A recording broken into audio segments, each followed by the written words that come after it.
Okay, balik tayo. Sa Matthew 6:33 it says also, "But seek ye first the kingdom of God and His righteousness, and all these things will be added to you." Anong ibig sabihin? That we have to seek the kingdom of God first. Palaging minimemorize natin yan na seek ye first the kingdom of God.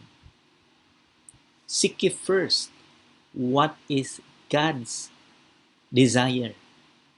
What is God's will? Hanapin mo muna ang kalooban ng Panginoon. Ang gusto niyang mangyayari sa buhay mo. Mangyayari sa ating church, mangyayari sa ating bansa. Sabi niya, all these things will be added unto you. Kaya kung titingnan natin anong ibig sabihin sa kingdom, nahahanapin natin muna that it means what is in God's kingdom is God's will. Hanapin natin muna ang kanyang kalooban at gagawin muna natin ang kanyang kalooban. Dahil yan ang kanyang way to operate His kingdom. Kaya sabi ni Jesus, ng ating Panginoon Jesus, pray that the kingdom come. Dahil dito sa mundo ay hindi lahat ay nangyayari ang kalooban ng Panginoon. Kaya sinasabi mo na, bakit tayo kung kasama na tayo sa kaharian ng Panginoon, hindi man tayo natanggap ang lahat na dapat nating matatanggap ngayon. Dahil ang kaharian ng Diyos ay hindi nangyayari ang kanyang kalooban sa buhay natin. We are working on changing our thought pattern, belief, behavior, weaknesses. Kaya nga sabi ng Bible, be transformed by the renewing in your mind. Gusto ng Panginoon na magkaroon tayo ng mindset of the kingdom. The way God sees things. Na ikaw at ako, we think about the way God thinks. We see this the way God sees it. We talk the way God talk. We speak the way God speak. Yan ang ibig sabihin ng paghari ng Panginoong Hesus sa buhay natin. Kaya ang paghari ng Panginoon sa atin ay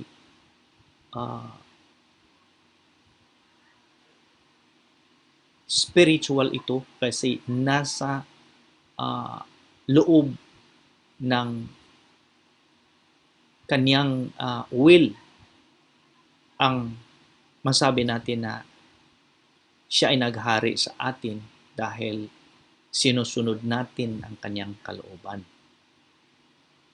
Kaya sinasabi niya na seek ye first His kingdom. Seek ye first His will.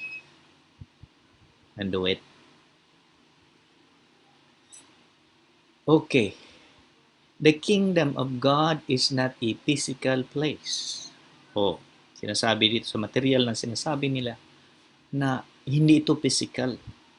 Many people think of the kingdom of God as heaven or as the church.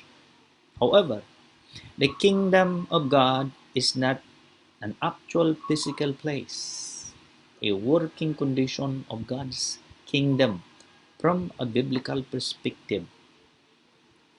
can be seen as God's universal reign as creator and Christ's exhaustive work as Redeemer.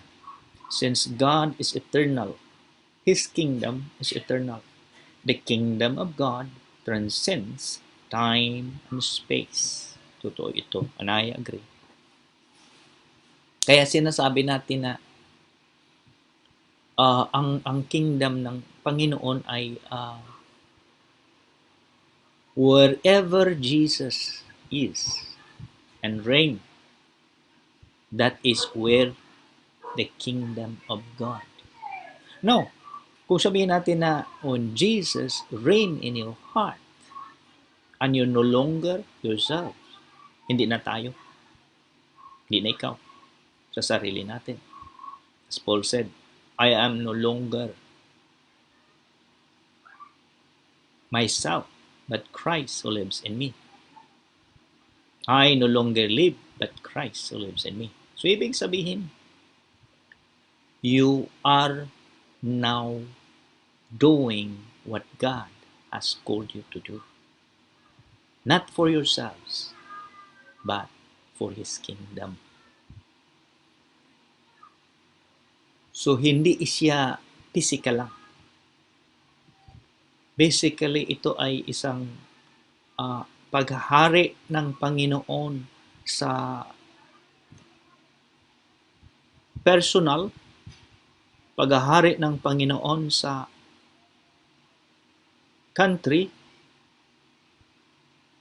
sa isang ethnic people group, sa isang village, sa isang community, sa church mo, sa pamilya mo. Yan ang ibig sabihin ng kaharian ng Diyos ay nandyan na.